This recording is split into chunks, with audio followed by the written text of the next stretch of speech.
से तुलसी दुई पत्र बासे पाड़ी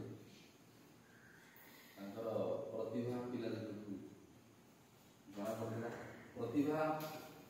कहवा बाहुल्य जे सी भल छात्र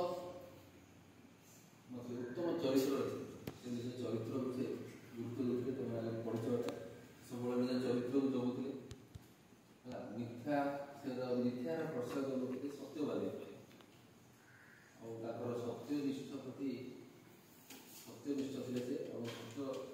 प्रति निष्ठा सकाशे से आज समस्ते जातिर पिता से परिगणित जातिर पिता किए संबोधन करते ना सुभाष चंद्र बोस सी उपाधिटा सुभाष चंद्र बोस कहते फादर ऑफ जिते